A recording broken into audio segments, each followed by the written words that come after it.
Olá, queridos! Tudo bem com vocês? Vamos a mais uma aula de Química. Eu sou a professora Yara Graça, vou acompanhar vocês na aula de hoje e ela é bem especial, olha só. É a nossa aula 7, revisão e avaliação, né? Então, a gente vai reforçar todos aqueles conceitos, né, e conteúdos que já foram trabalhados, tá bom? Então, fiquem atentos e vamos para mais uma aula.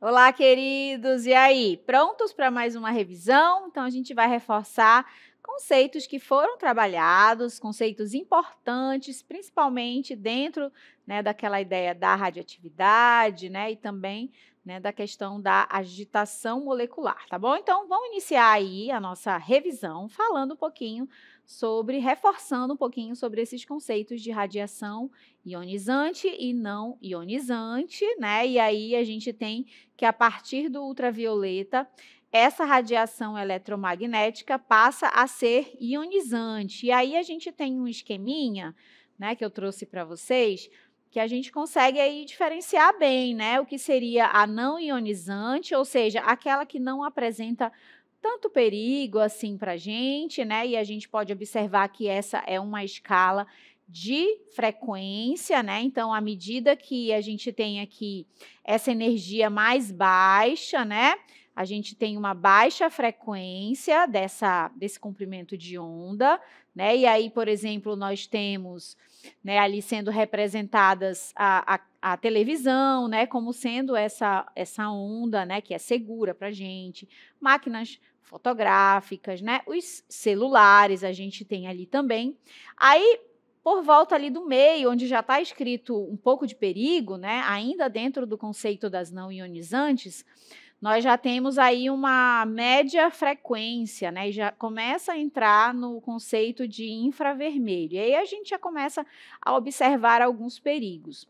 À medida que a gente se aproxima da ionizante, né, que são aquelas que já podem interferir nas nossas células, né, nas moléculas, então a gente já tem, né, uma frequência bem maior, tá? Então aí nós temos, por exemplo, o ultravioleta, o raio-x, né, e os raios gama, né, que são aqueles considerados extremamente prejudiciais, né, porque eles podem, em assim, grande quantidade, né, em grande exposição, prejudicar a nossa saúde, né, atrapalhar a nossa saúde, tá? De alguma maneira, ok?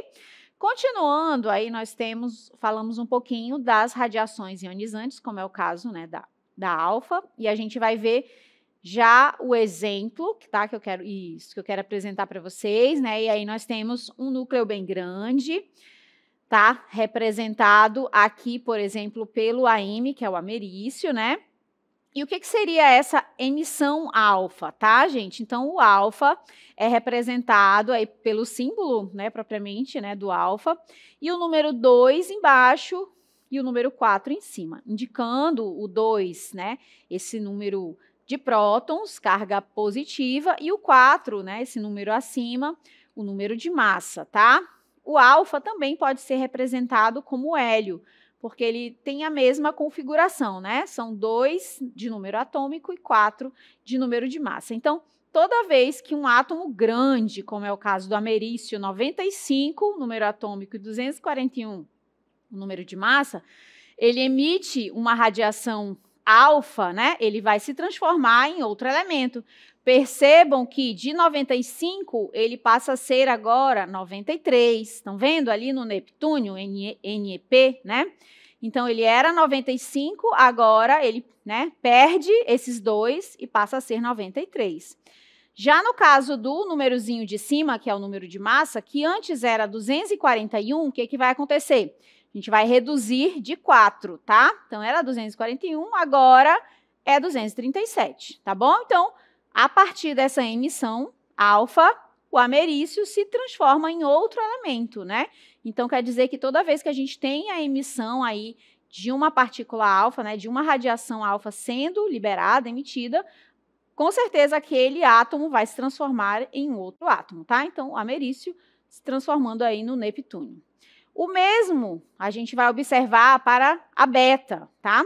Só que no caso a beta é um elétron, tá? Então, como você observa ali abaixo, né, na equação, nós temos carbono 6,14, e à medida que ele emite essa partícula beta, o que vai acontecer? Ele vai ganhar um número embaixo, no número atômico. Então, antes era 6, agora é 7. Percebam que o número de cima permanece o mesmo, né? 14, tanto para o carbono, e 14 para o nitrogênio, tá, gente?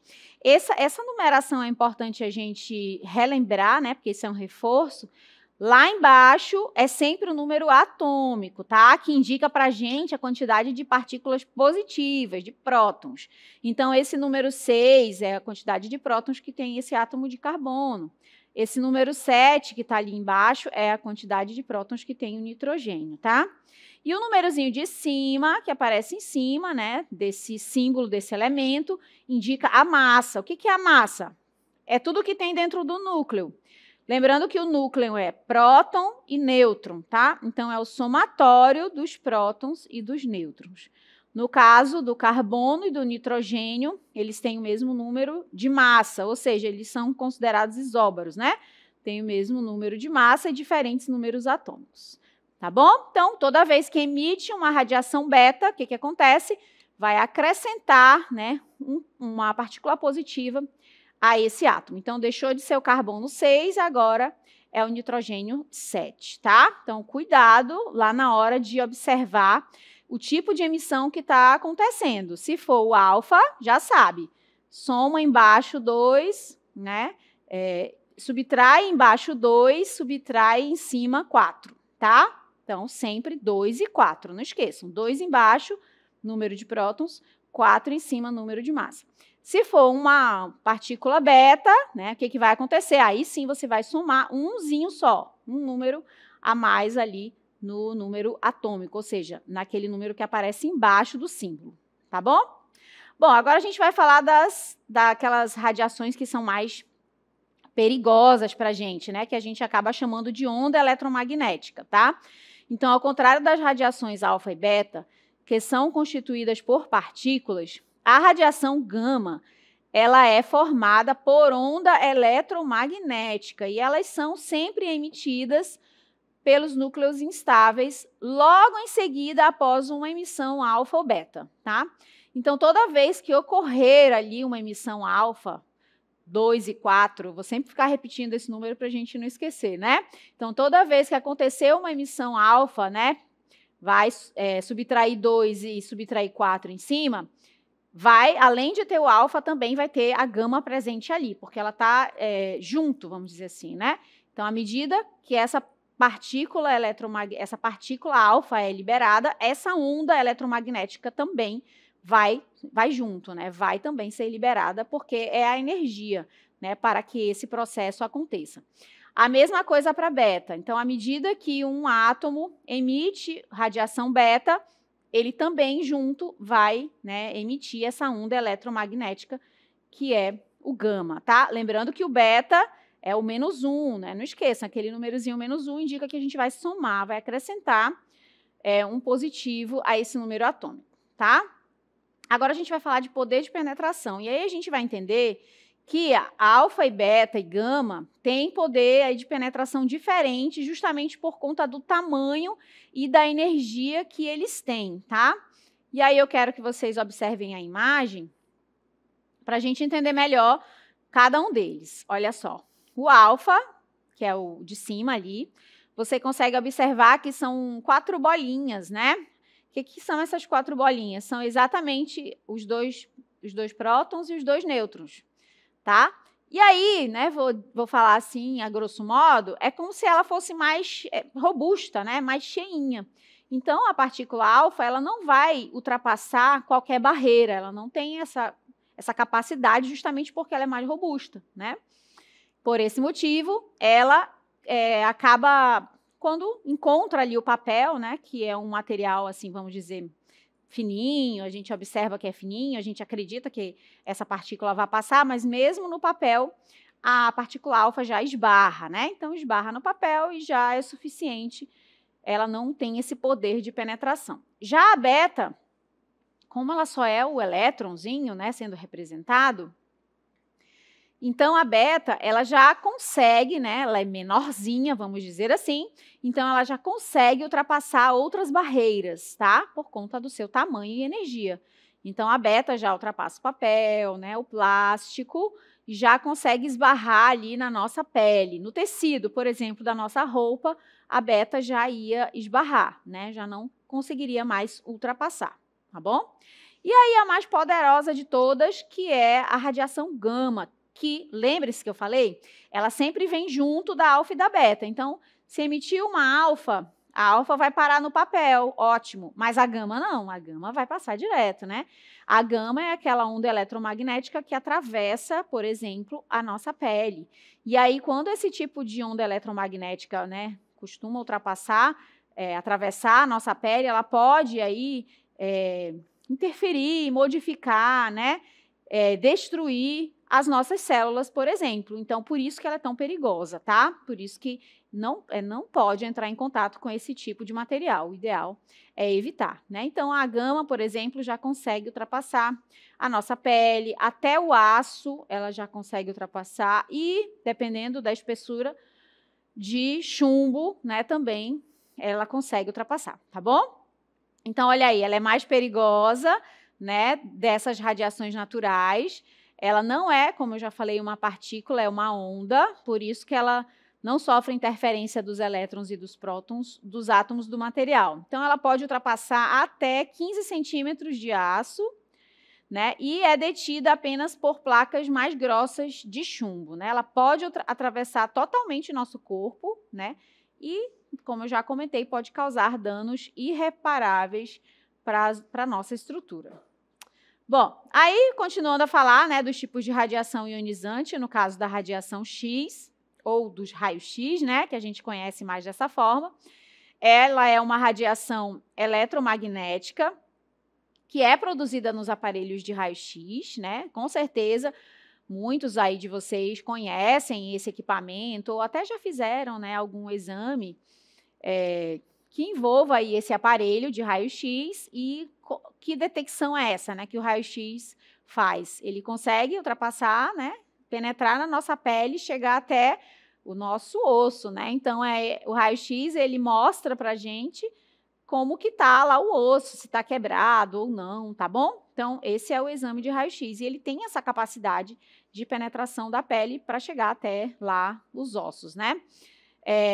Também não é interessante, por exemplo, a gente ficar exposto completamente a esse tipo de radiação, né, de raio-x, também faz parte lá daquele grupo das radiações ionizantes que podem interferir nas nossas células e moléculas, né, e partículas.